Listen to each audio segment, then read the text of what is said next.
A&M University kicked off their second annual Communication Week for communication majors and minors to have a chance to meet and greet with speakers that specialize in the communication field. On Monday night, National Communication Organization Lambda Pi Eta kicked off their seminar with the showing of the independent film Dear White People with a discussion panel held afterwards.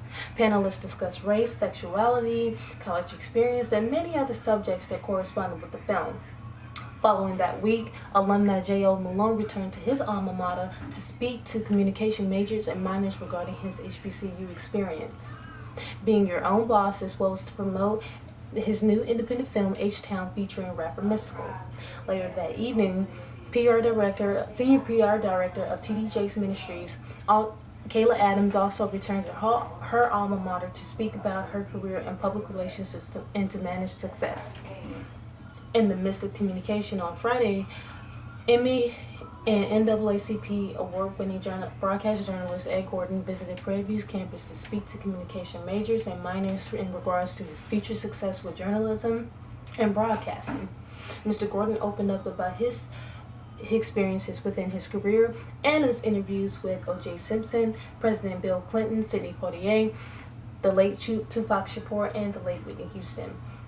Mr. Gordon thoroughly expressed to his students to never miss an opportunity, as well as to focus on building goals in order to achieve success.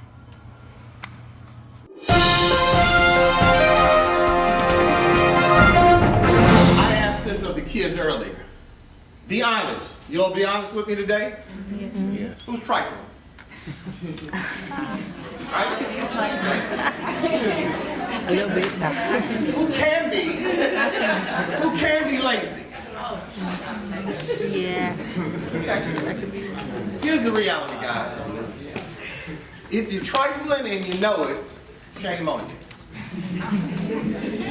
See, if you're trifling and you don't know, because I know people like that. They trifling, they think they got it going on.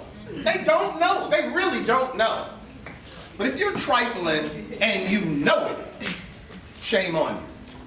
Doesn't mean you can't be trifling any given day. But if you're trifling every day, then we have a problem.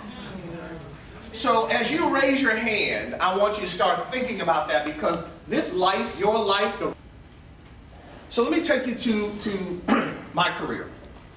I thought I wanted to be a lawyer, but my professor said to me, hey, you're pretty good at this communication thing. Maybe you ought to look at going into that. So I said to myself, well, I've taken the LSAT, that's the entrance test for law school. I've done okay. I could probably get into some schools. But I thought, well, let me give this a shot. I wasn't sure how you get into the business. So my brother's old girlfriend was working at the public broadcasting affiliate in Detroit. She wasn't, they got me noticed in the paper, and I worked really hard, and so finally they hired me as a production assistant. That's kind of the first step into the business. I did any and everything they asked me to do, and more. I stayed from the time that place opened, and it never closed, and I was there all the time. I started to learn the business, and I had a group of caring people who taught me the business. So I knew I wanted to be on the air, and I asked this group of producers, I said, please let me do a piece for the show. There was a show that was kind of like 60 Minutes, where they do 4 or 5 pieces within the hour. And so I said, I wanted to do this piece on athletes and academics. And they said, well, you've never done a piece, and I wanted to be on the air. And they said, you've never done a piece. And I said, I know, but I know I can do it. I know I can do it. They said, okay, I'll tell you what. We're going to let you go out with a crew and shoot it. We'll let you produce it. You can write it. We'll even let you do a stand-up. Anybody know what a stand-up is? So for those of you in media, but if you're not, stand-up is when you see the reporter within the story, because you're usually standing up. That's why it's called a stand-up. And so they said, this is what we'll do. If in fact you're not good enough on the stand-up, we'll put somebody else in there, but we'll still use the piece. So I did it. It wasn't bad. They let me do it. It wasn't good, but it wasn't bad. But they saw something in me. They saw I was a hard worker. They're going to give me a shot. So I got my big shot. Luckily, the show wasn't live. They're like, you ready? I'm ready. So teleprompter's on. That's where the words are. You read them up. All right, Ed, here you go. Now, I knew everybody in the crew, so they were real supportive. All right, Eddie, now's your shot. Yeah, big dog. 5, 4, 3, 2, 1. Red light comes on, they point. First line is, hi, I'm Ed Gordon. Welcome to Detroit Black Journal. That's the first line. I got hi on. Hi, couldn't say my name. Now, if any word on there I should know is my name. And it was right in front of me. Could not say it. So they rolled it back.